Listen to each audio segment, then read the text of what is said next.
This was just a little quick stop that we made yesterday. Let's go to North Carolina. We want to go to North Carolina. And what a crowd. Thank you very much. We appreciate it. There'll never be anything like this. You know, you say, let's go to North Carolina. We get this great crowd. Outside you have people. It's crazy. We're having a great time. And you know, these ladies right here, they've been to, I think, over 200 rallies, but I'm not going to say. And this time I made it easy because they come from North Carolina. They didn't have to travel. Today they traveled about a half an hour, right? Isn't that nice? Instead of traveling all over the country. They're unbelievable. And you look better than you've ever looked, and I'm not allowed to say that. You know, if you say that, if you say a woman looks beautiful, which you do, it's the end of your political career. But I don't care. You look beautiful. Well, I'm thrilled to be back in this incredible state with so many proud, hardworking American patriots, which is what you are. Let me begin by wishing each and every one of you a very Merry Christmas. Remember, they didn't want to say Merry Christmas when I first started. 2016, we don't want to say Merry Christmas. They said, I said, no, we're going to bring back Christmas. And they don't say that anymore. They don't want to say it, but they don't talk about it anymore because they got shellacked. We're here tonight to celebrate 11 incredible months. It's been the most successful first year of any president in the history of our country.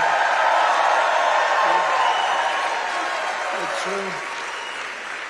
It has been, isn't that a big statement? But it's a statement that you read all over the place. I mean, who could have done better? I don't think anybody could have done better than us, not me, than us. We're in this together. Since my inauguration, we've created more than 53,000 North Carolina jobs, including 8,000 North Carolina construction jobs. More than 150,000 North Carolina residents have been lifted off of food stamps. They're very happy about that. And after your horrible hurricane, which produced more water damage than any hurricane in history, the Democrats let you down. They really did. Remember, they wouldn't do anything. Remember? They wouldn't go to your community. They wouldn't do anything. You had to wait till January 20th when I took office that we really knocked the hell out of it. Remember? As soon as I took office, I got in on January 20th, and first thing I did was made North Carolina phone calls, and we did a hell of a job. Did a hell of a job. You'd still be sitting in the mud if I didn't get elected. You would be. People were sitting in the mud. But I helped rebuild your state, and I didn't get any help from the Democrats, not your governor, not your man that's running, by the way, for Senate against Michael Whatley, who's phenomenal. Michael Whatley is incredible. Your previous governor was a disaster. He's also a radical left person, by the way. He's radical left. You don't want him. He doesn't represent you. And look at the crime. Look at what's going on with all the crime here. The slitting throats and stuff. I never saw that with you. Now all of a sudden that's what we see. You got to get Michael Whatley. It's going to be so important. He was so great. Don't forget, I took Michael and I put him as the head of the party because he did so great. We won the state all 3 times, and it was like a rock. He didn't allow cheating in the second time. I watched all these states, boom, boom, we're leading. People went to sleep, it was over. Then they dropped ballots, they cheated like hell. The only good thing is this is a far better term than it would have been had I done it the more traditional way. It really is. It's a more powerful term. It's a more powerful term, and the biggest news of all is yesterday, it was announced that inflation is far lower than anybody expected. I told you. Beating every one of the 61 forecasts from the so-called geniuses, the experts. We're the geniuses, not them. We now have the lowest core inflation since March of 2021, and we're just getting started. It's unbelievable. And that's despite taking in billions and billions and billions, hundreds of billions of dollars in tariffs. Remember they said, oh, the tariffs will cause inflation. Just came out with the best inflation report we've had in years. And lots of cash, too. In fact, 1776, right? $1,776 goes to our military. You know, it was $1,775. And that was the number, you know, that was just a lump. I said, you know, if we had $1, we got $1,776. Somebody said, that's genius. I said, well, I'm smart. I said, for $1, and I'll get these ladies who are loaded with money to pay for it from North Carolina. Their husbands can write a check in 2 seconds, take care of it. No, think of it, for $1 more. They said, I can't believe we didn't think of that. Only hours ago, I left a meeting at the White House where we cut the cost of prescription drugs by 300, 400, 500, and even 600%. And I'm doing what no politician of either party has ever done before, standing up to the special interests and demanding lower prices for the American people. This is what we're doing. You know, it's called favored nations.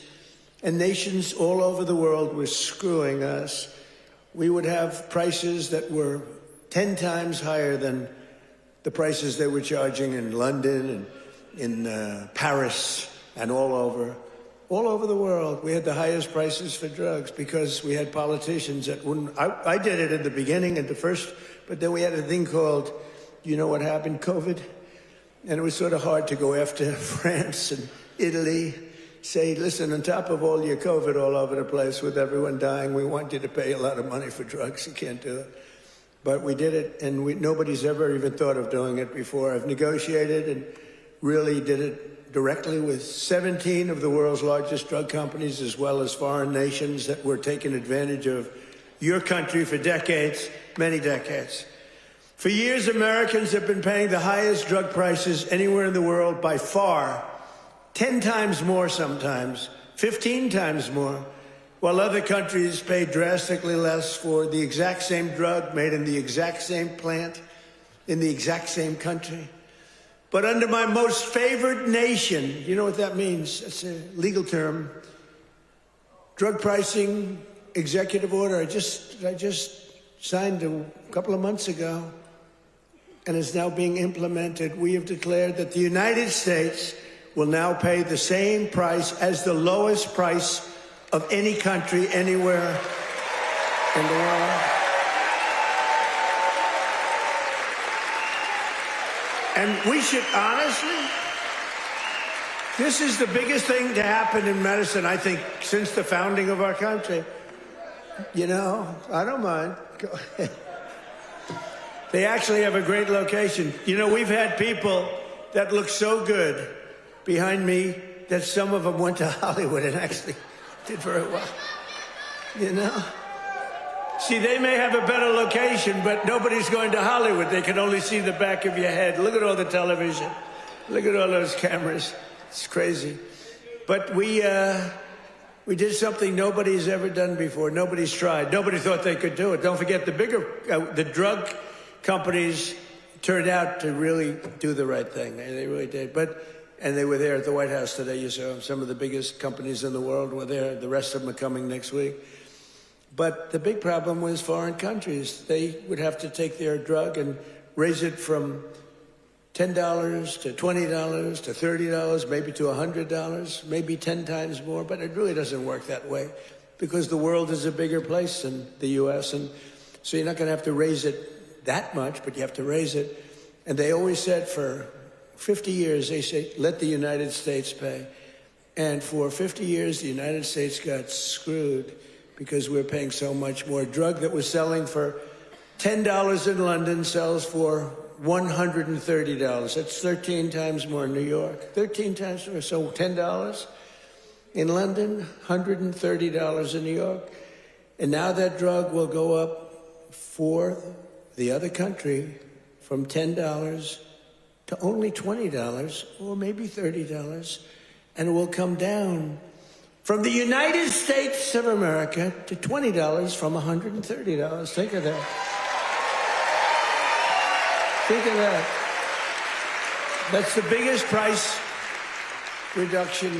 When you talk about cutting prices, cutting costs, and cutting prices, you talk about affordability. You know, the Democrats, they're the ones that got us into the mess. They're the ones that cause the high prices.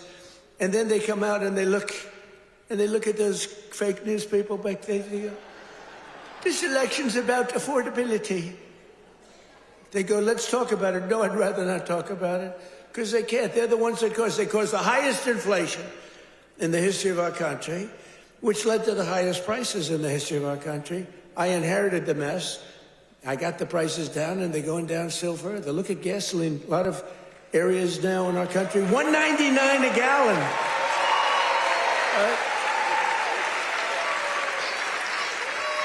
It cost these ladies from these beautiful friends of mine from North Carolina, it cost them like 1/3 to get here than it would have cost under Sleepy Joe Biden. Right? If you drive, this time you can drive. It's the first time you didn't have to take an airplane. But we had 9 blockbuster agreements. We had 9 of them with the big drug companies just today. The rest are coming over the next couple of weeks. But the first dramatic drug discounts will be available to all Americans starting in January at a thing called TrumpRx.gov. TrumpRx.gov. But this is the biggest thing ever to happen on drug prices, pharmaceutical prices. And it will also tremendously it's going to reduce the cost of health care, because health care is probably 50% about drugs, right? Your drugs are coming down at levels that nobody ever thought was possible. This achievement alone should win us the midterms. You know, if we did nothing else, I said today, you're talking about like this massive reduction in drug prices that affects everybody. Older people, younger people, middle-aged people, sick people, well people. It's not just like patients, it's everybody. It can never happen. Nobody would ever have done this. It was very hard to do. I had countries laughing at me. I said, listen, you're going to have to double and triple your drug prices. They said, France, as an example, UK, European Union. They said, you must be kidding. They've had low prices for years. The drug companies would go, could you pay more? No, charge the United. They wanted the drug companies, in all fairness, to charge the United States of America.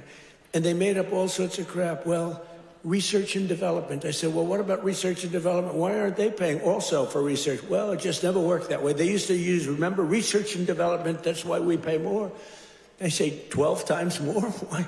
For research and development. It was all a con job. But I'd say to the head of France, as an example, I'm sorry, but you're going to have to double or triple your prices for drugs. No, we will not do that. Oh, yes, you will. I said, yes, you will. 100%. No. We will not do that. Of course we will not. I can't do that. I said, yes, you will. No, I won't. Yes, you will. And he said, why do you have such certainty? I said, because if you don't do it, I'm going to charge you a 25% tariff on everything you sell into America.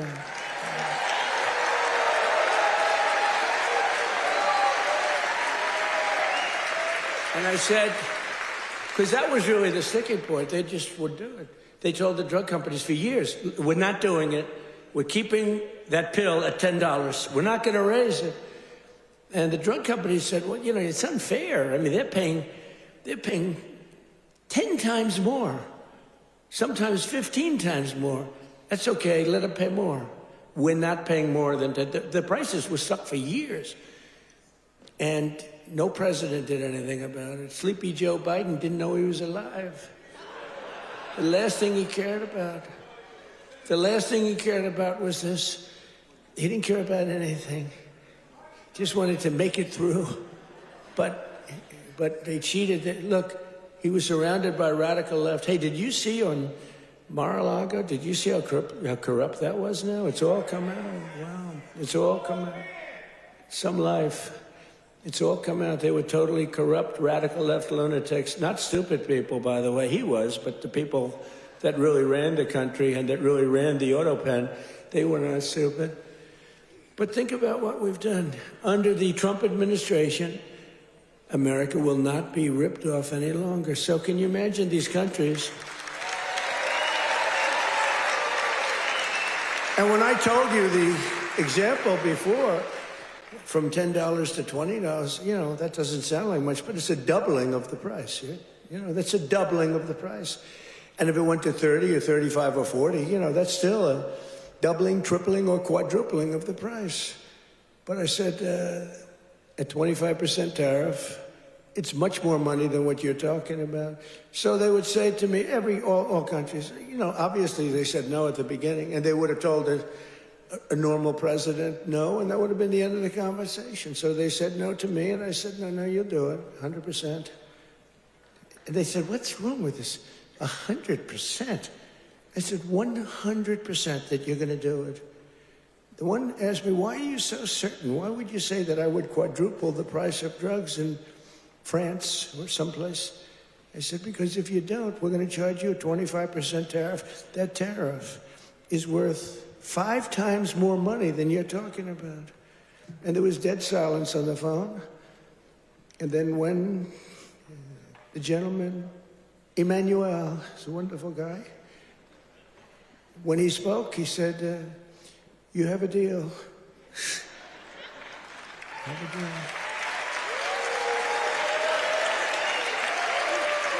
He's a nice guy, too. But you can't blame him, you know. This has been 40, 50 years. You can't blame him. But it was the same conversation with everybody. No, we can't do that. No, I cannot double the price of my drugs. I said, no, maybe triple or quadruple. But it's still much lower than we were paying. You know, we were paying a number that was crazy, 13, 14 times more. As president, I'm also taking in the gigantic health insurance companies that have gotten rich on billions of dollars of government subsidies.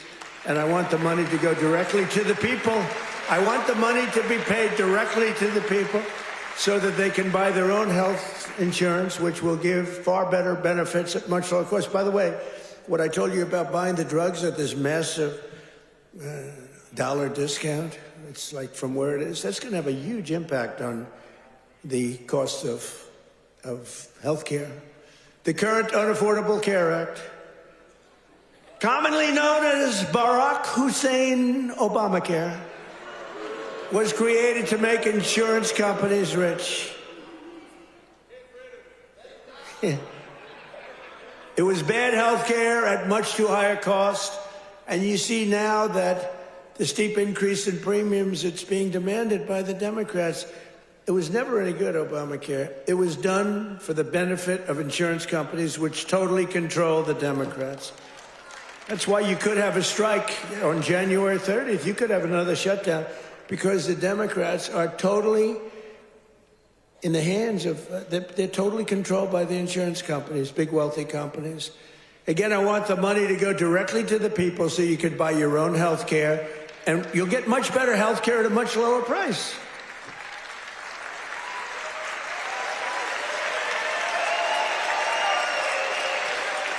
And the only losers will be the insurance companies that have gotten rich. How about these companies? Some of them have gone up 1,400%, their stock prices. One, I think, went up 1,700%. How many people have ever bought a stock that went up 1,700%? And you know, think of it. They've taken in billions and billions of dollars, and the Democrat Party is also just, you know, it's, look, I don't know what they're going to do, because I don't know how anybody beats us when we say that we want the money to go to the people so you can buy your own health care. How can it ever be better than that? I wanted to do that at the beginning in 2016, but the politicians told me, sir, I was a little bit inexperienced. I've never done this before. Now I'm quite experienced. I've seen things that nobody would have thought possible.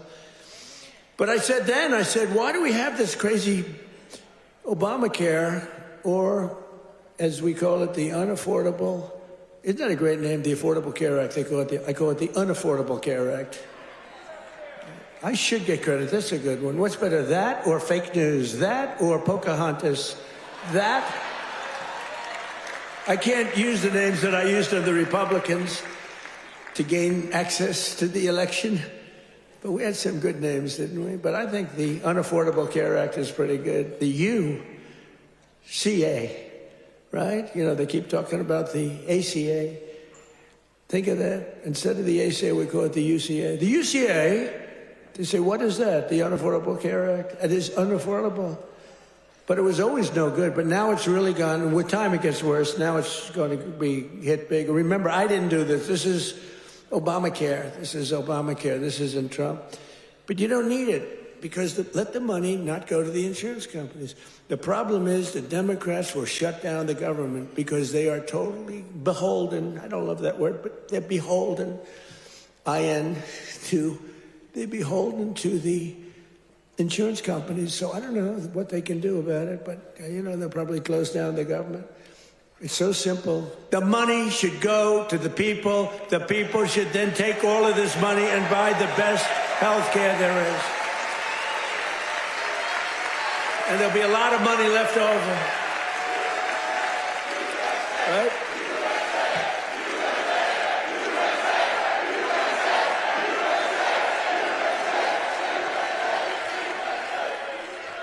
But they'll not be happy. But that's okay with me because you, the hardworking citizens, and finally you're going to have great health care at the right price, so you're going to have it. Although today I did suggest one thing, because when I was watching these big drug companies get up and talk about things, they were giving free medicine, and they couldn't have been nicer, they couldn't have been better. And they were, giving us a hard time a while ago, but it worked out good. I said, you know what I'm going to do? I'm going to call these insurance companies fat cats. They are fat cats. I'm going to call the insurance companies, and I'm going to set up a meeting with them, all of them, and maybe I'll have the same luck that we had with the health companies, with the pharmaceuticals and the drug companies that we had. So rather than just saying we're not going to deal, maybe they'll give us a deal, like cut the price by 50%, and maybe then it starts to make sense. So I'm going to meet with them. Who knows? Who knows? And I'll either meet in Florida. I'm going to Florida. I'll either meet in Florida because I work all the time. So I'll either meet in Florida or I'll meet in Washington the first week right after we all come back to going to our wonderful jobs. And I'll sit down with, it's like 12, 13 people. It's basically these big monster companies. 13, 14 if I want to be generous. Get 14 people in a room and let's see what happens. Maybe they'll surprise us, but maybe we'll ask them for a 50% cut and maybe they'll give it. You never know. You saw what happened with the drug companies. They're giving free drugs. They've been unbelievable, but they do love our country. And I probably think the insurance company guys love our country. They just felt they were dealing with stupid people, so you can't really blame them. Over the past 11 months, we have brought more positive change to Washington than any administration in the history of our country. That's true. And there's never been anything like it. When I took office last January, I inherited a mess, and very simply, I am fixing it. Joe Biden gave us the worst inflation in the history of our country. A lot of people say, the fake news says, it's not the worst in history. It's the worst in 48 years. Oh, okay, sorry.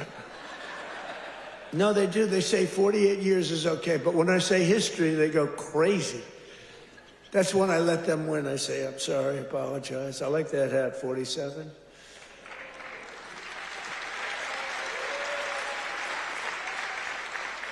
It's nice, actually. Beautiful. Nice thread, gold thread. I watched that myself. I want gold thread, not mustard colored, No, they give you, a lot of times they sell you mustard color. It costs them a lot less. We don't accept those hats. When you have a mustard colored thread, don't accept it.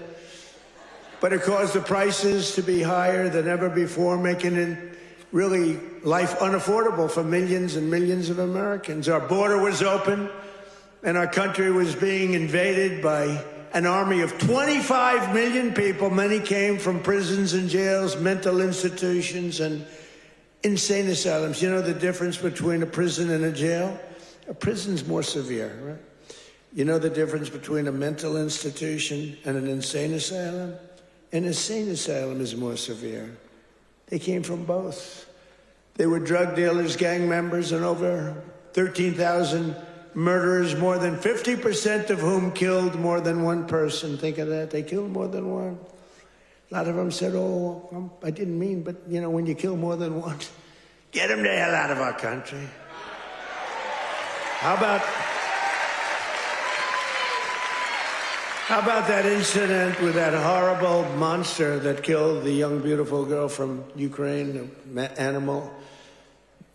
And to think we'll have been trials for years, and you'll get some nice liberal lawyer, and they'll say, oh, well, he had a bad day. Yeah, he had a bad day. He slit her throat.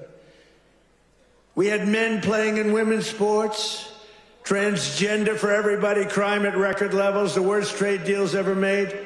And our country was laughed at from all over the world, but they're not laughing anymore. 1 year ago, our country was dead. Now we are the hottest country anywhere in the world because we finally have a president who puts America first.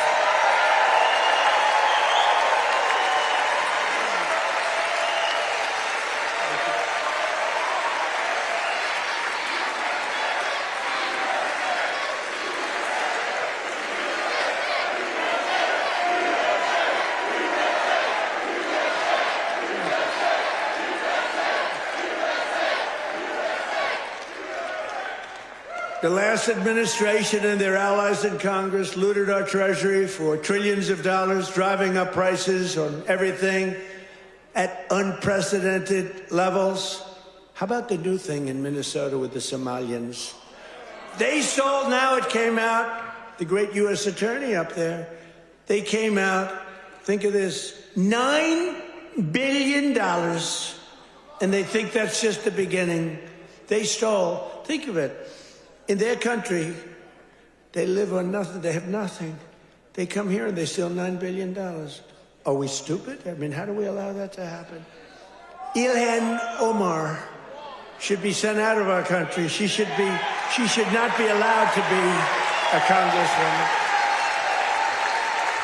She married her brother either to stay or to get him into the country. And yesterday she, I guess, made up a story. She said the police attacked her son. They stopped the car and the police said, we never attacked him, we never stopped him. It was a made-up story. She's a con person. She's full of con. She says, zero. She said, you ought to get her the hell out of our country. That's what you ought to do. She made up a story that the police stopped her son's car and they harassed the hell out of him. It turned out to be a fake story. There was no stoppage of his car, and there was no harassment. But think of that. In Minnesota, this beautiful place, once beautiful, I don't call it beautiful, you got a governor who's a stupid person, and a corrupt. He's corrupt and stupid. But he allowed this to go on. He allowed this to go on. Everybody knew what was going on. But what nobody knew is over $9 billion. And the people of Minnesota are not happy. And you know who's running for governor? Mike Lindell. Do we like Mike Lindell? That man suffered. That man suffered. What he went through because he knew the election was rigged. And he did it. He just did it as a citizen. Mike Lindell, I'll tell you what, every time I introduced him, he got the biggest hand. I hope he does great. He deserves to do great. That man suffered. These people went after him. They went after his company. They did that with me, too, but at least I knew what I was getting into. He was just a guy that said, geez, this election was so crooked. It was so rigged. He fought like hell. That guy deserves to be governor of Minnesota, I'll tell you right now. He's a great guy, too. But I'm bringing the prices down, and I'm bringing them down fast. You know that? As I saw the other day, and as I showed to people the other day, I made a speech. It was very well received. You know, we had one problem. I put up these gorgeous charts, and it says chart. And I'm, sort of talking about the chart. You're reading into a piece of glass. I got no audience. I got just people, very hostile people waiting around. And I'm reading into a piece of glass for 22 minutes, and I talk about the chart. The networks didn't put up the charts. Only Fox put up the charts. Fox put them up, in all fairness. When we get angry at Fox, we have to remember that. They put up the charts, so you could start putting them up now if you want. But we put up these beautiful charts that were very... Look at that. But I very much like the chart from Butler, PA. I like that much better. That's my all-time favorite chart. You know, that's a great chart. They're all great charts, but I never like a chart like that chart I put up in Butler. Just take a look at the chart right here. That was a good chart. I love that chart so much. I sleep with that chart. But this is okay. There'll never be a great chart for me. It's only the one. Compared to Butler, all charts stink. But look at that chart. Look at the kind of Biden price increases and Trump price increases. Look at that. They're all Biden. We're bringing the prices down. Look at that chart. NBC and CBS and ABC fake news. They're fake news. Oops, that camera just went off. Sorry about that. Every time I mention that camera, you know, you see the red light back there being, you see it go off. ABC fake news. I think ABC's the worst. Believe it or not, George Slopadopoulos, he paid me about $16 million. You have George Slopadopoulos. I heard Chris Christie lost his job. They fired Chris Christie. And they have a great young woman taking his place who happens to be Hispanic and happens to be phenomenal. She's going to do a great job. But they fired Chris Christie. I guess, you know why? He wanted to eat all the time. No, they fired him. He was bad news. But I'd say ABC is the worst of the networks. I would then say NBC is horrible. I mean, just horrible. They had this guy on, this fake guy, the fake senator. I call him the fake senator from a place called Georgia, right? And he was talking about all the, you know, things. He says he's a church leader. You know, it's funny, if you go on as a church leader, they talk about church and state, right? He's allowed to talk about. He said, I'm going back to my church and I'm going to pray this morning. I'm going to talk about all these issues. If a Republican said that, they start screaming church and state. They don't scream. But NBC's really bad. And CBS, I mean, I love the new owners of CBS. Something happens to them, though. 60 Minutes has treated me worse under the new ownership than... They just keep treating me. They just keep hitting me. It's crazy.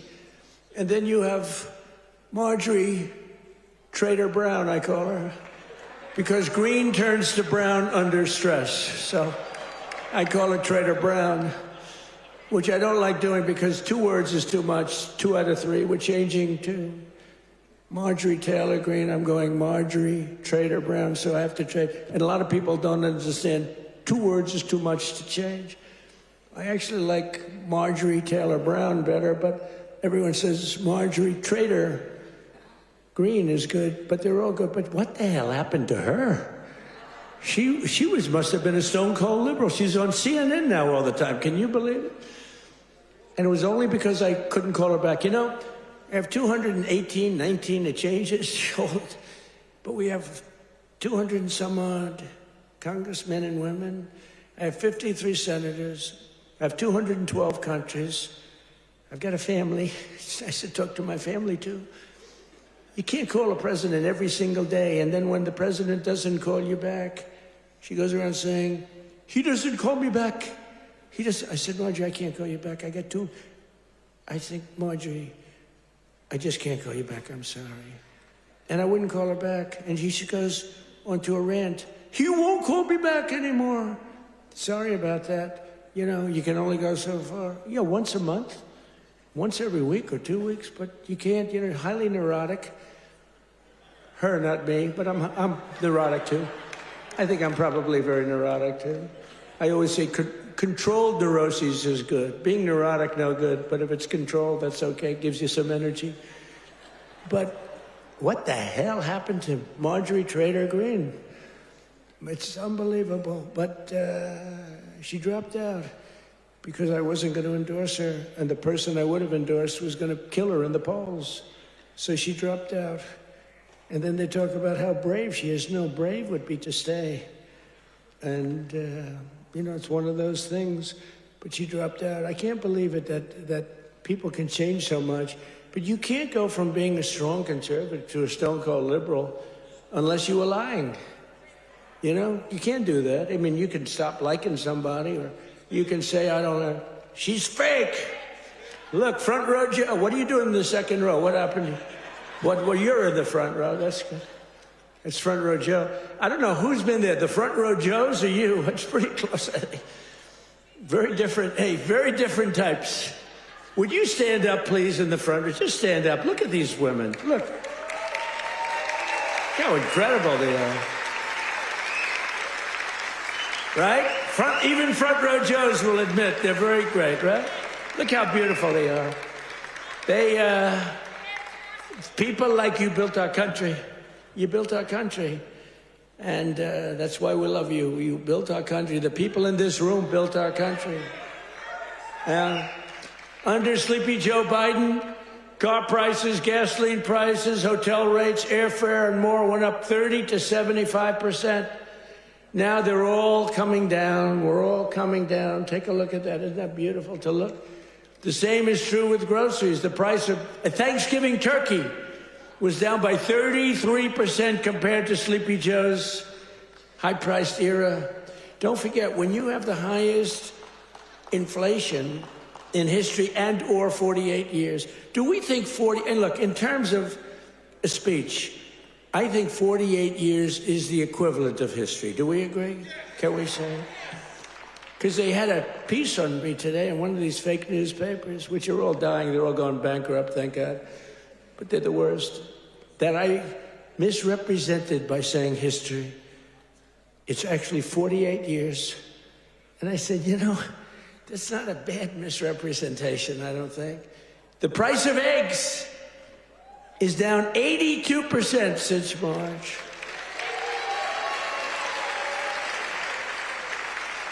Do you remember? There the people are. Do you remember? Fake news. Do you remember when I just got elected? It was a big thing. We won every swing state. We won the popular vote. We won by like 312 to 200 and something, and like low 200. And we won everything. We won districts, the word district. We won districts by 2,750 to 525. That's a slaughter. And that's the thing when you see everything's red except for two little lines on the left and the right, meaning New York and California.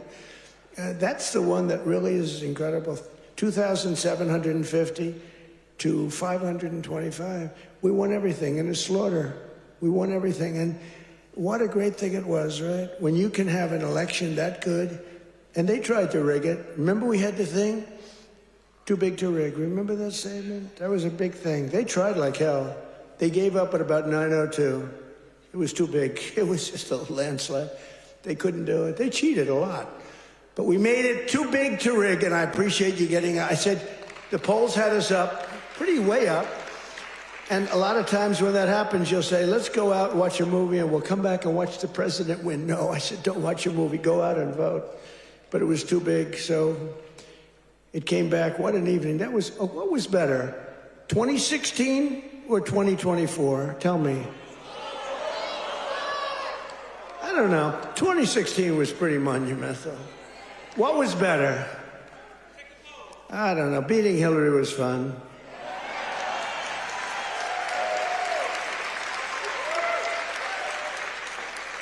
Well, Hillary has a much higher IQ than Kamala. I would say, I think Hillary has probably 50 or 60 points higher. Now, Hillary was smart. She was nasty. Whew, I wouldn't want to go home to her. She was nasty. Remember, she was a nasty person. I was going to use a B word. I said, my wife would not be happy. My wife always says, please, please don't use foul language. You know who else does? Franklin Graham. He says, President. He says, I love your speaking ability, President. You're a great speaker. Although nobody says it. You know, I get these big crowds, but did you ever see the press do a story that I'm a great speaker? They say, oh, he looked tired. Oh, he's this. Oh, he's that. Yeah, I mean, it's crazy. I get crowds, the biggest crowds in history of anything, not only of anything. They never say, he gave a great speech tonight. in front of 45,000 people. Look at the crowds that we get, are the biggest crowds ever.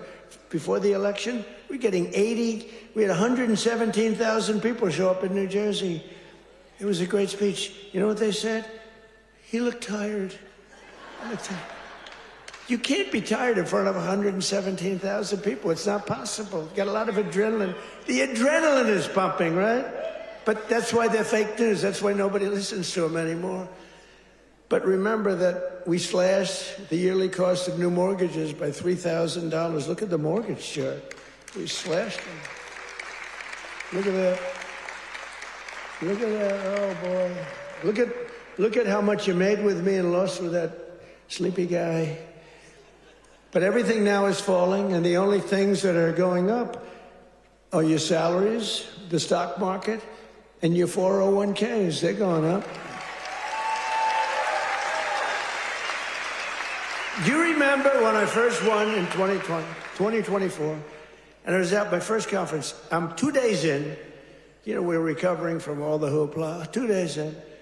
In fact, I took a day off. They said, something's wrong with the president. I said, I just got here. There's nothing wrong with me.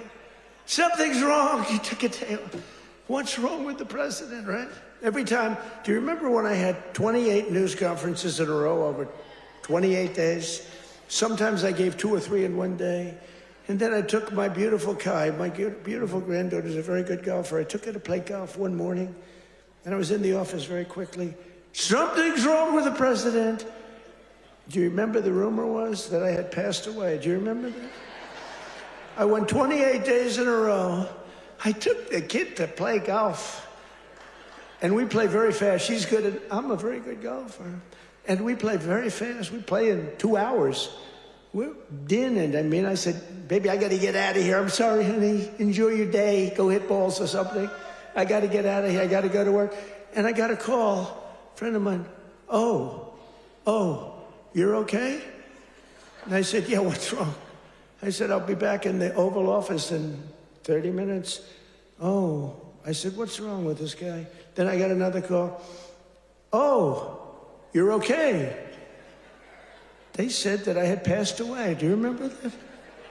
First day in 28 days, these people are sick. That's why I've taken more physicals, because I think you have an obligation to, report. And I hate when they put out false reports. So they put out a report that Donald Trump. So I took a lot of physicals. And I did something no other president's ever done. I took cognitive tests. Because I know that, and by the way, not easy. You get to those last questions, those last 10, 15 questions, nobody on that stand could answer probably any of them. And I got them, I aced them. And no other president's taken a cognitive. Could you imagine Sleepy Joe taking a cognitive test? I don't think it got the first question is like, what is this? And they show a lion, a giraffe, a fish, and a hippopotamus, right? And they say, which is the giraffe? So that's the only question. But what happens is it then gets harder. I don't think Joe would have gotten the first question right. He would say hippo. I want the hippo. But anyway, I've taken now 3 cognitive tests. I've aced every single one of them.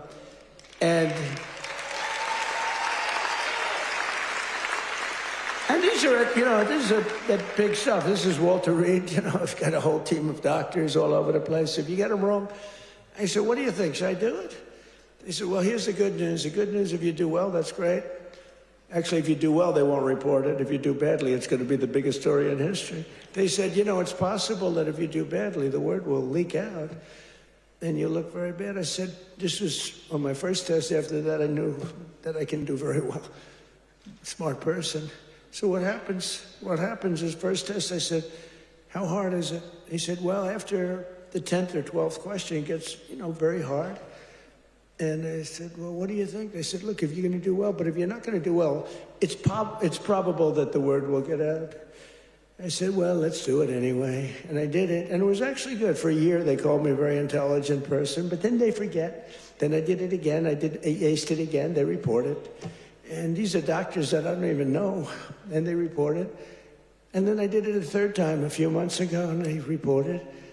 But it's very small reporting. But can you imagine if I did badly, right? Can you imagine that, front row Joe? Would I be in trouble? They'd say, there's something wrong. But I like to do it. But I had perfect health. And they reported his health is perfect. And they interpret that. And the fake news interprets when the doctor says he's got perfect health, they go, what does he mean by perfect? There's something wrong with the president. These people are sick. Now, there will be a time when perhaps it won't be 100% true with all of us, right? And when that time comes, I will let you know about it. In fact, you'll probably find out about it just by watching. But that time is not now, because I feel the same that I felt for 50 years. I really do.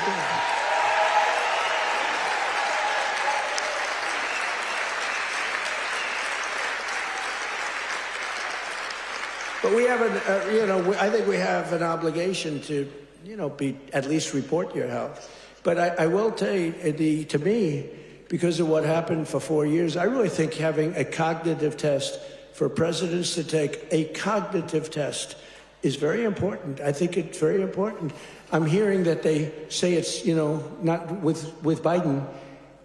They said it was not constitutional. That was the least of his problems.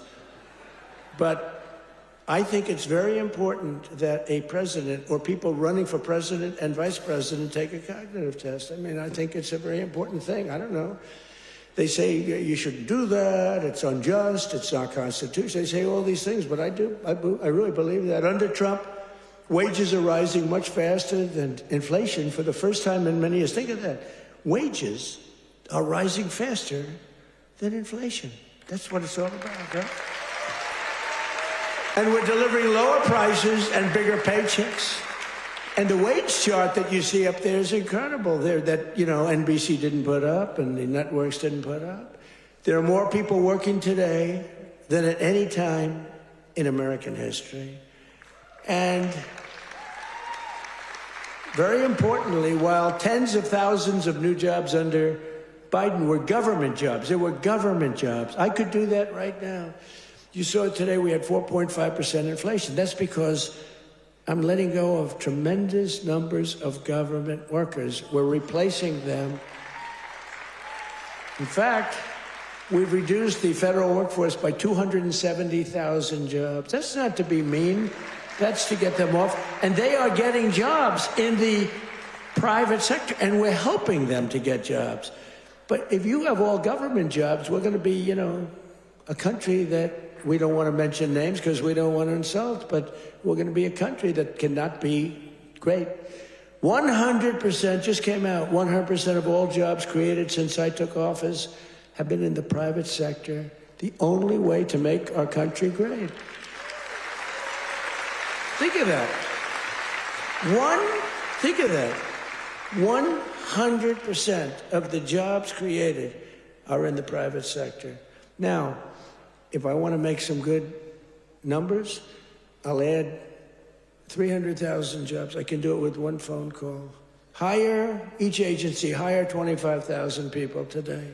They hire them immediately. They pour in, and the 4.5% would be down to 2.5% in a matter of moments. I could get it down to zero. Hire a couple of million workers, please. Oh, the country's booming. We're down at zero, but that's the destruction of a country. That's what Biden used to do. They used to hire 10 people for one job. They'd have 10 people, would look at a job and would say one person can do the job, but let's give it a break. Let's do two and they'd have 9 people for one job. And that's really tantamount to a failed country. In 4 years, the last administration secured less than $1 trillion in new investments in our country. Think of that. 4 years, less than one.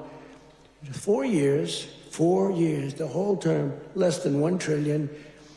In 10 months, I have secured a record-breaking $18 trillion more.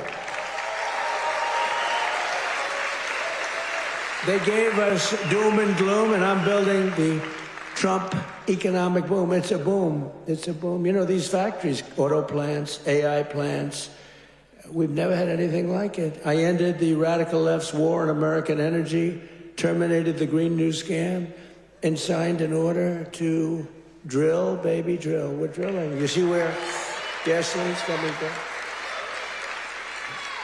Gasoline is now substantially lower than $2.50 a gallon, and many, many places now are under $2 a gallon for gasoline. And within the next 12 months, we will have opened 1,600 new electrical generating plants. That's a record all time. Because, you know, we need tremendous amounts of electricity for AI and for all these plants. Electricity prices will fall very dramatically when these plants are open. To protect North Carolina workers, we imposed 25% tariffs on foreign automobiles, 50% tariffs on foreign steel, and I approved 25%, 30%, and 50% tariffs to save North Carolina's cherished furniture industry, which has been decimated by China. You know, I used to come here a lot for one reason. I'd build hotels, and I'd build different buildings, and I'd come here to your furniture area. I used to love it. Those people were so talented. I'd buy so much furniture, and that was before politics. I did great. I was very good at real estate, I would tell you. But I used to come to North Carolina to buy furniture for lobbies or furniture for hotels, and I was here a lot. I mean, you've been decimated, but it's coming back now because I put tariffs on, big tariffs, actually. But I remember I'd say to a guy, I like that chair. You don't realize what I did. I would look at a chair. The arm of a chair was very important to me. I said, I like that chair, but this arm has to be a different shape. And you got to chisel that. I'm a very aesthetic person, believe me. Except with women. I don't care what a woman looks like. I used to say beautiful. Now I don't care. Since politics, I never mention looks anymore. The most beautiful woman can walk right across. I don't even look at her anymore. Because in politics, that's the sign of death. We don't look. But I do look at the arm of a chair. And I'd say to your artists, they were artists. They were artisans, you know. I'd say, no, can you give a different curve? Can you do a little more carving at the end? They would, right in front of me, bing, bing, bing, bing, bing, bing. They were like geniuses. You lost the business. It went to China and other places, but mostly to China.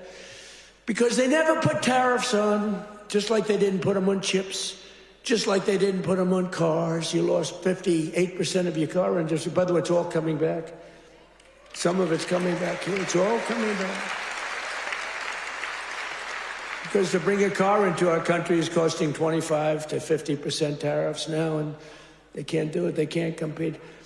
Tariff is, and I won't say it because it gets me in trouble, my favorite word. I know I won't. My fifth favorite word. Do you remember when I said the word tariff is my favorite word in the dictionary? Remember that? And then the fake news got me. What about religion? What about God? What about your family? What about your wife? What about your children? I said, oh, they got me in this one. So now tariff is my fifth favorite word. And now I'm okay. It's my fifth. 5. Now I'm okay. But starting in the new year, the people of North Carolina will also see the dramatic results of the largest tax cuts in American history, including no tax on tips, no tax on overtime, and no tax on Social Security for our great seniors. No tax for our seniors. Tell me what? Let's do a poll. Because, you know, these pollsters charge you $1 million to ask a question, then they just write down an answer. They don't do polls. It's a total con job, some of these polls. One thing I don't like about Fox is their pollster. Total fake. Their pollster's the worst. They've been saying they're going to get rid of them for 10 years. A fake pollster, then you have the election, you win by numbers that are like through the roof. But Fox has been treating me good. They have great people there. Sean Hannity is great. Jesse is great. Laura is great. Greg is great. They're all great. We have great people. The morning is excellent. Who, what? Which corruption? Where? Oh, yeah. Well, we have to do that. We're going to take care of that. We're going to take care of corruption in our country. I mean, I was talking about Fox. I don't know. He's talking about corruption. No, it's okay because he's on our side, but he's just a little ahead of me. He's talking about corruption. I'm talking about Fox, how good the anchors are, right? But they are really great. They are very good. But the pollster's no good. You know, he's no good. The pollster's terrible. But we still get good numbers. But the numbers are actually much better than that. But we're joined tonight by Heather Whitley, a bartender and server in Nashville, North Carolina, who will save over $5,000 from no tips. Think of that. From no tax and tips. Heather, where are you, Heather? Are you here, Heather? Where are you? Where are you? You want to come up? You want to come up? Come on up. She's going to save over $5,000, no tax on tips, toward a down payment on her first home. So, Heather, congratulations. Look how amazing she is, right? Come on up. I don't know how you're going to get up that stair. Are you okay? Look at her. She has no problem. Somebody else would not be able to make it. Thank you, darling. Nice to see you. Want to say something? Go ahead. Well, it's been a tremendous help. It's now allowed me to invest in my first home, and that is the American dream for all of us. I don't have much to say, so sir. Good. Thank you so much. You said it perfectly. Thank you, darling. Thank you.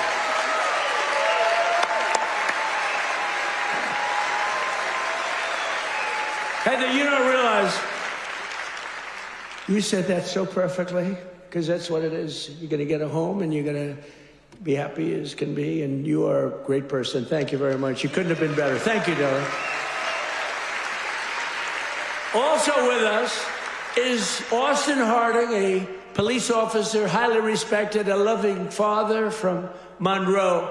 Austin and his wife are raising a son with autism.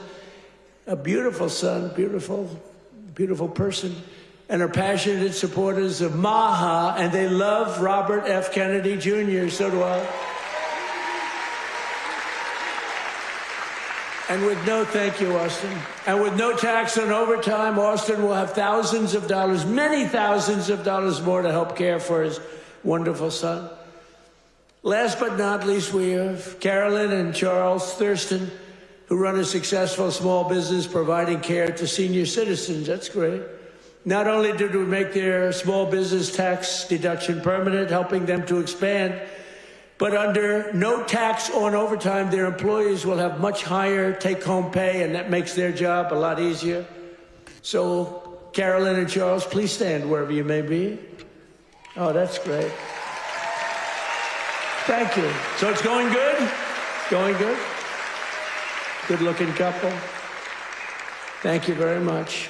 Another key part of our tax cuts is known as Trump accounts. You hear about that? You put money in, and they are knocking them dead. It's great. It's Michael Dell Computer. He put up $6.25 billion. How do you like that? He started with no money, and now he puts $6 billion plus into the first accounts. I mean, think of that. $6 billion. It's, to be exact, $6.25 billion. Even the second part is a lot. And we've had a lot of great Wall Street titans and a lot of great real estate titans. They're all putting money in Trump accounts. It's for kids. They get a certain age and they're going to have money. It's going to double and triple. Hopefully, it'll do well. Under this new program, the federal government will be creating an investment savings account for every single newborn American child with $1,000 to be invested and grow over the course of their life. So they'll reach 21 years and, you know, they could be very good. They will consider themselves rich. I mean, it's a lot of money, actually. Friends, family, employers, and loved ones will be able to add thousands more each year, like a trust fund for every American child. It's something that people have wanted to do, but honestly, I give Mr. and Mrs. Michael Dell can go out and buy a computer from Dell, because I'll tell you what, they love the country. Great people. Every single Democrat in Congress voted against these incredible benefits. Every single Democrat said no. including a guy named Don Davis right here from this district. He voted against it. That's why you got to vote against him. Don Davis voted against no tax on overtime. He voted against no tax on tips. And he voted for the largest tax increase in American history. He wanted the largest tax, and he's your congressman. So I don't know if you know him. And honestly, I'm good at politics. I never even heard of this guy, so he hasn't made a big impact. But he voted yes on every single Biden disaster, including massive inflation, open borders, sanctuary cities, and the Green New Scam. Don Davis betrayed North Carolina. Don Davis did nothing about the flood. He did nothing about the hurricane. I did it all with your congressman and with a couple of Republicans from your state that put their lives on the line to make sure this got done. And we had to wait till January 20th. They wouldn't do a damn thing. The waters didn't recede. They were living in areas that didn't have water, and now they were surrounded by water. And by the way, Elon Musk, with his incredible, you would call it contraption of communication, incredible. I said, Elon, we need 500 of those. You couldn't get them because it's been very successful. He said, you'll have them tomorrow. Got to give him credit for that, you know. I have my little disagreements with him. I don't believe in the mandate where everybody has to have an electric vehicle within an hour. You know, I don't. But you got to give him credit. He really saved a lot of lives. Here tonight are some of the warriors who, unlike Don Davis, who's a disaster, vote against him, stood up for North Carolina, including Congressman Tim Moore and Brad Knott. Where are you guys? Hey, fellas, come up real fast. Come on up. Come on up. I'll tell you, these guys were, look at them, two handsome gentlemen, extremely different types. Yeah, that's great. Say hello. Say a couple of words. Thank you, man. Thank you, brother. Appreciate it.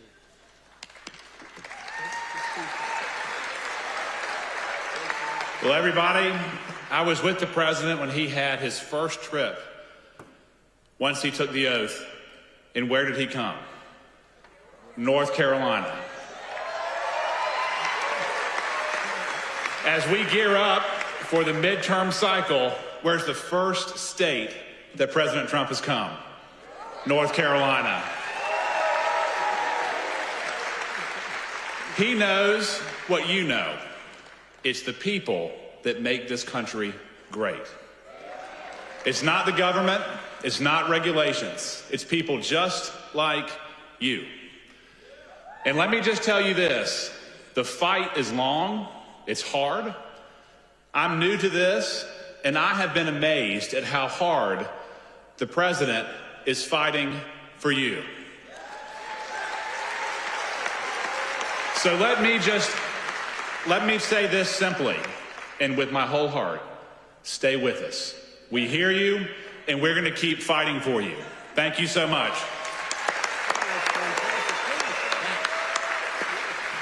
I guess I'll have to lower the mic, Mr. President.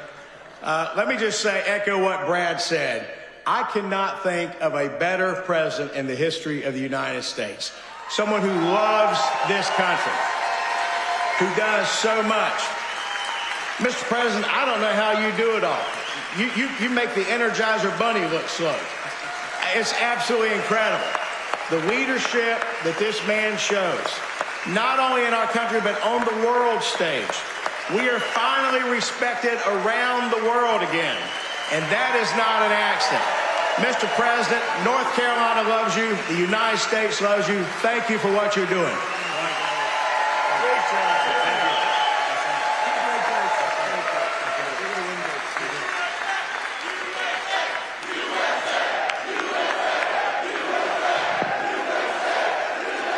Great job. That's a great job. Boy, oh boy. Well, they're going to win good, but you got to beat that other guy. Thanks also. I want to thank somebody very special. He's the Secretary of Labor, Lori Chavez DeRemer. Where's Laurie? Laurie, thank you. What a job. What a job you've done. Our friend did me a big favor when he recommended you. I was recommended by a great guy, a great friend of mine, and a big fan of Laurie, and he said, I have somebody that would be great, and that was an understatement. You've been unbelievable. Thank you very much, Laurie. Appreciate it. And another one who's been incredible, got a lot of energy. Director of Federal Housing Finance Agency. He's done a phenomenal job. Mr. Bill Pulte. Bill, thank you very much. Thank you, Bill. Also, State Senator Phil Berger. Phil, thank you. Great. And we have a lot of political people here. I would like to introduce them all. Will be here, but one we have to introduce, fellas, is Michael Whatley. And he was the head of the Republican Party. Before that, he was the head of your party right here, the Republican Party, and we won 6 in a row, 3 primaries and landslides, and then we went on to win the election all 3 times. So we won 6 in a row. I've never had a loss with him. And when I won look, we did phenomenal. It turned out, we won 3 times in a row, just so you understand. I don't mean here, I mean all over. We won 3 in a row. They might have done us a favor, but we won 3 in a row. But when we got screwed in the second election, it didn't happen over here. He had 601 lawyers he hired. They had lawyers at every single ballot box. And other people were cheating in other states that we won by a lot, and they were cheating. You could see it go, here we are, wah, wah. And you remember they have ballots all of a sudden. We just found 75,000 ballots, a total rigged deal. And by the way, you have not heard the last of that, I can tell you. But in this state, that didn't happen because you had a guy named Michael Whatley, and he had every box secured. He had, I think, 2 or 3 lawyers at every station, but he had over 600 lawyers, I think 600. And I said, how many lawyers did you have? 601. I said, that's like genius. He was ahead of it. And you'd watch, people went to bed that night. Everyone said the election's over, Trump won. And then all of a sudden they woke up in the morning, and 3 o'clock in the morning, they found hundreds of thousands of votes in some of these states. It was a rigged election, but not here because of him. And I said, I don't know if I'm doing this again, but if I'm doing this again, I want Michael Whatley. I said, the guy from North Carolina, I want him to head the Republican National Committee, the RNC. And he did it beautifully. Come on up, Michael, come up. He did it so well, and we had the big election when he worked with Laura. Now, how good is Laura? Laura Trump, who was born here, loves this state so much. She could have done very well. By the way, I think Ted Budd is doing a very good job, too, I have to tell you.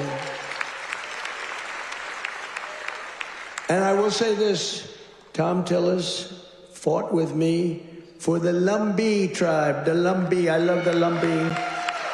And he's really been very good. We had a little dispute, but these are, it's fine. He's been really good. Tom has been very, very good, and I appreciate it very much. And he's been very strong on the Lumbee tribe, and I think they're going to get out and they're going to vote. The Lumbees, you have some here. You have some of the leaders here. If you could, you want to stand up if you're there? It's really great. Thank you very much. We appreciate it. Let them know we appreciate it. We got to get every one of those 60,000 votes or whatever. We got to get them for this guy. But the Lumbees have been great. I've been with them from the beginning. We got them across the finish line. But I want to ask Michael to say a few words. He's just been an unbelievable warrior. And I said, if I do this again, I'm going to get that guy in North Carolina who wouldn't let that phony, they tried here too. They couldn't get away with it. They tried. He stopped it. He's a tough, strong guy. He's also a wonderful human being, he's just a great person. And I want to tell you, him and Laura Trump there's never been a better team. In fact, I said, before he did this, I said, if you had your choice for anybody to be your co-chair, who would you pick? He said, I'd take Laura Trump again, right? Yes, sir. You did say that.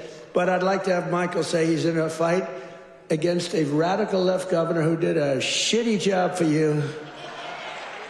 And I really want you, either way, but either governor, because you have another governor that's a Democrat. You know, virtually, I think every state run by a Democrat is a failure. Think of it. And now your state with all these killings, I never heard of killings, but all of a sudden, and they came in through Biden with his open border craziness, and these are vicious people. But I want this man to say just a few words because it's so important that he wins. You don't want to have a radical left senator that basically wants to have open borders, transgender for everybody, men playing in women's sports. Michael, are you in favor of men in women's sports? I am not. Are you in favor of transgender for everybody? I am not. Are you in favor of open borders? No. Thank you. Samuel. Thank you, sir. You know, in 2015, Donald Trump came down that golden escalator, said he was going to make America great again. And he was going to do it by rebuilding our economy, restoring our borders, and making America respected around the world again. And I said, I'm with that guy. And we won in 2016, and we won in 2020, and thank the Lord that we won in 2024, and Donald Trump right now is serving as the most transformational president in our lifetime. And President Trump, my pledge to you is this. When I win this seat, when I am the next senator from North Carolina, I am going to be a fighter every day for this great state. I am going to be a conservative champion for North Carolina, and I am going to be an ally to our great president, not just the 45th president, but the 47th president as well, Donald J. Trump.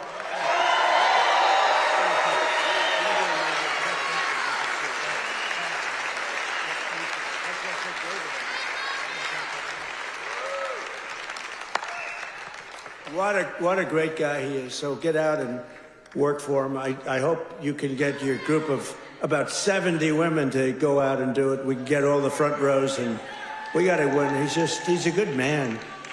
And he represents your values, that I can tell you. But I also want to express my condolences to the people of this state and to the loved ones of NASCAR legend Greg Biffle, who perished yesterday in a tragic plane crash with his family in Statesville. I met him twice. He was just a great young man. And what a tragedy that is with his whole family. So I just want to pay our condolences, our love. Please. I'll tell you, North Carolina will never forget them. He was, and his family were incredible people. Together, we've achieved more in less than 1 year than most other administrations achieved in 8 years, which is true. Most of them didn't achieve much. Within a matter of weeks, we ended the invasion of our southern border. For the past 7 months, 0 illegal aliens have been allowed into our country. Think of that, 0. And that's made up by Democrats. A feat which everyone said was impossible. Biden and the radical left Democrats in Congress turned North Carolina into a dumping ground for tens of thousands of third world migrants, driving up your rent and your housing costs. According to a government report, over 60% of growth in the rental market came from foreign migrants, paid for by the federal government, by the way. Paid for by the federal government, you, the taxpayer. Mass migration fueled mass inflation.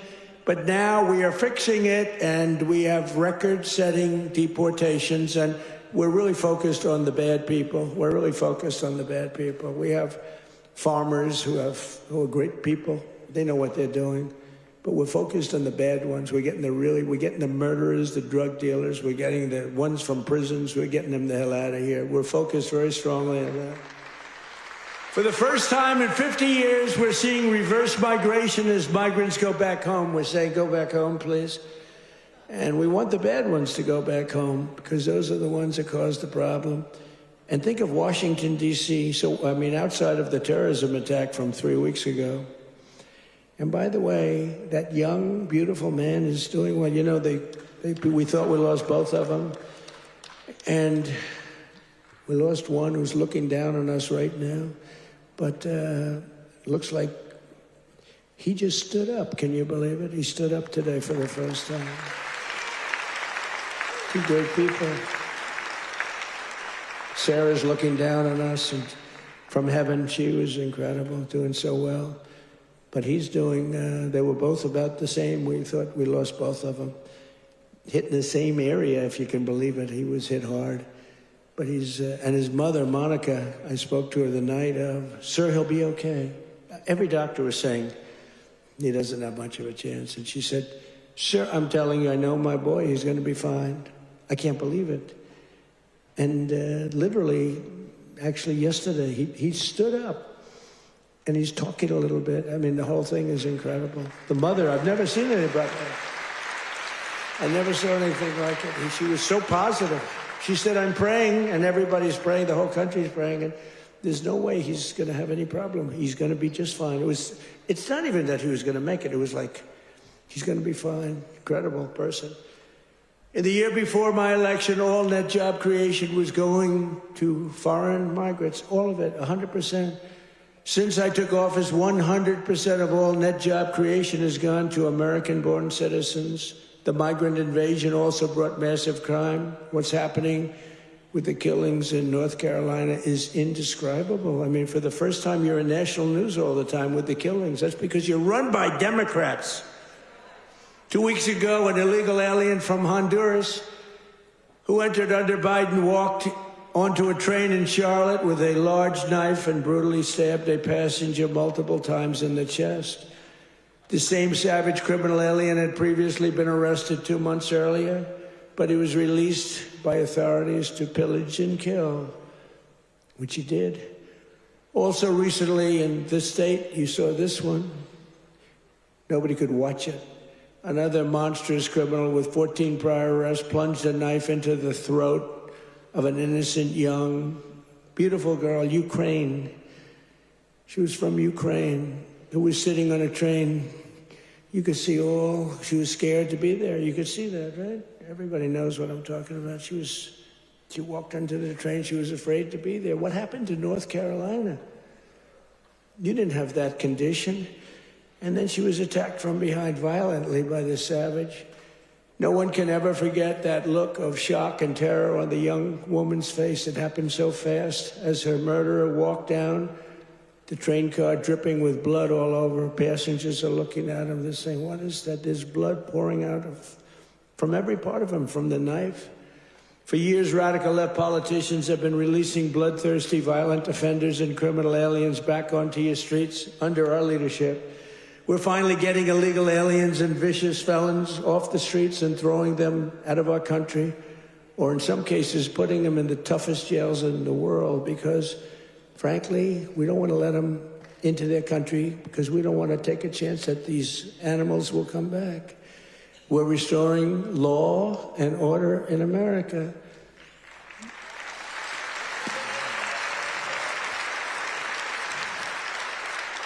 We just made a record investment in our military and gave every service member a warrior dividend of $1,776, 1776. And I'm also pleased to announce that just 2 hours ago, we hit the ISIS thugs in Syria who were trying to regroup after their decimation by the Trump administration 5 years ago. We hit them hard. I ordered a massive strike on the terrorists that killed our 3 great patriots last week. 2 soldiers, 1 interpreter, all great people. And it was very successful. It was precision. We hit every site flawlessly, and we are restoring peace through strength. We're all over the world. I settled 8 wars in 10 months, destroyed the Iran nuclear threat, ended the war in Gaza, and got the release of hostages, both living and dead, and created peace in the Middle East. We have peace in the Middle East, first time in 3 years, peace in the Middle East. I cut federal funding for any school that pushes critical race theory or transgender insanity. And we completely banned the chemical and surgical mutilation of children.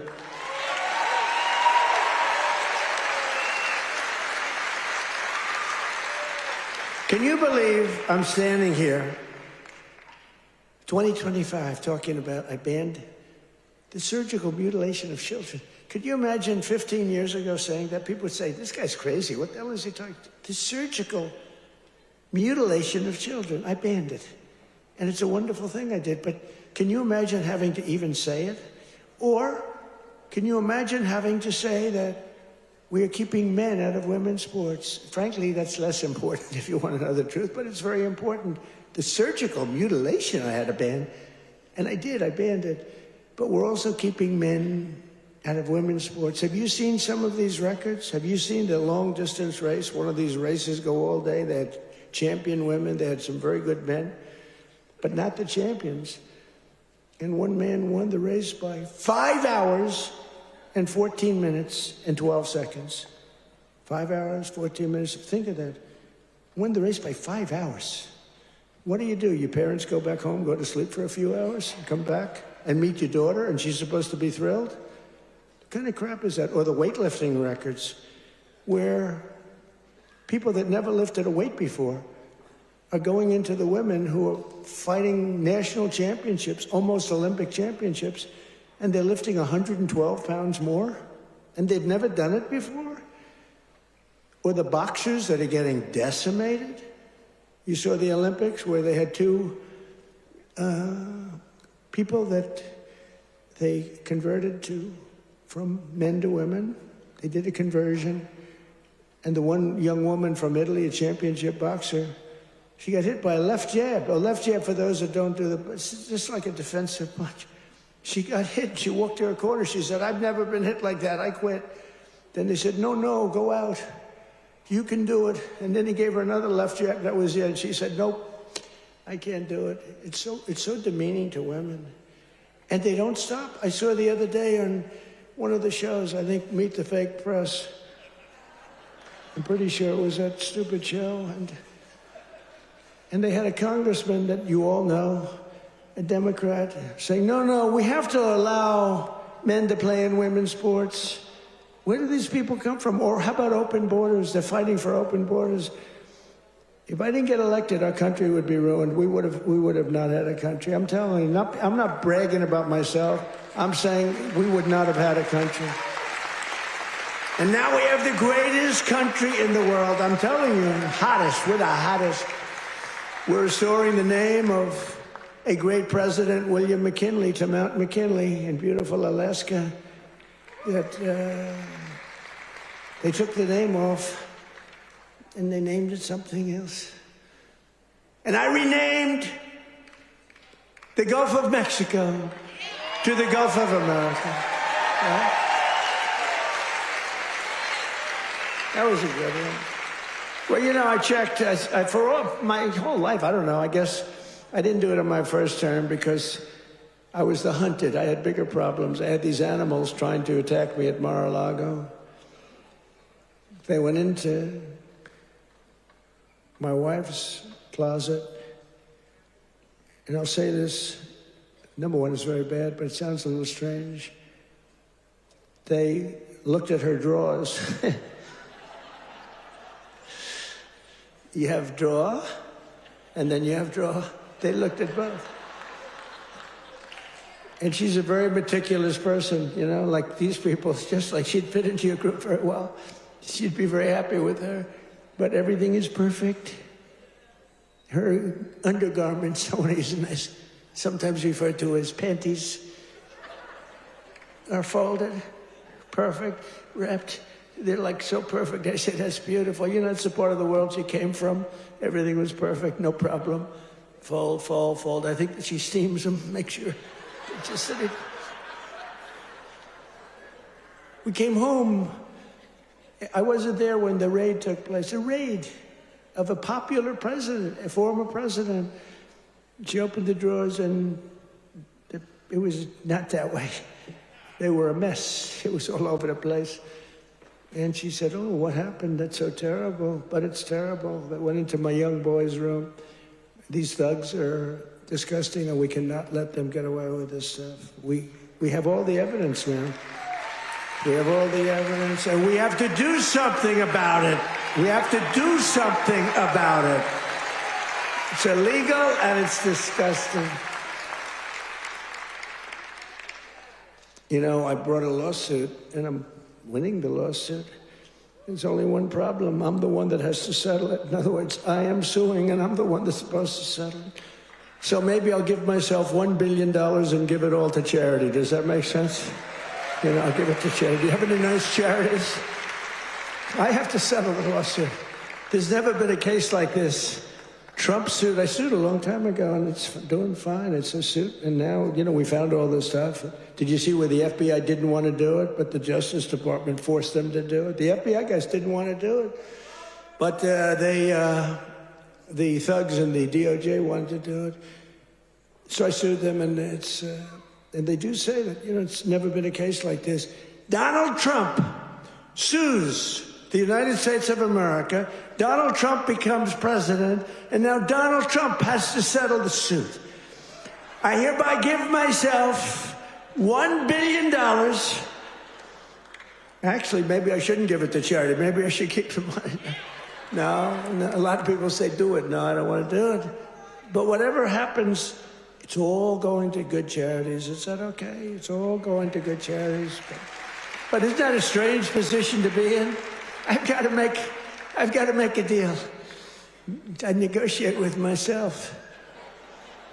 From the skyscrapers of Charlotte to the rolling hills of Asheville, from the sand dunes of Kitty Hawk to the streets of Chapel Hill, and from the factories of Hickory to the small towns and family farms across your beautiful countryside in North Carolina, we are bringing prosperity, opportunity, and pride surging back to your incredible home.